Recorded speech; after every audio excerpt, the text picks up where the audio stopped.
So how much do I make as a real estate photographer? This is a very valid question, and to give you guys just a rough idea, we're going to go over this previous video where I showed you guys a typical day in the life as a real estate photographer. So we started off the day at the first appointment. This was 2 different apartments. Each apartment was $200 each. That took about 45 minutes or so. We then made our way to the second appointment in South LA. This was a smaller house. This house was $200 and this took about 30 minutes. After that, I drove down to Long Beach where I had a meeting with a client. Didn't make any money on this appointment. I actually lost money if you count gas and the amount of money I spent on food. But still, it was worth my time to go here because I hope to lock this client into a $2,000 or so monthly retainer.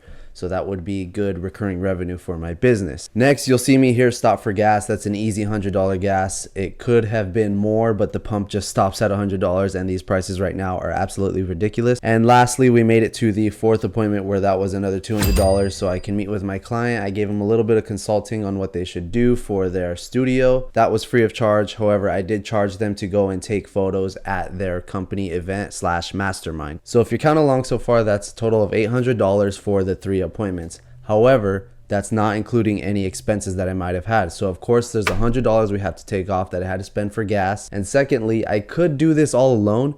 However, I would have a very hard time getting any sleep or keeping myself sane without the help of an editor. So I do have additional expenses of about $100 to spend on an editor for the day. Additionally, as a business owner, I have to consider fixed expenses that I have to pay for whether or not I get hired.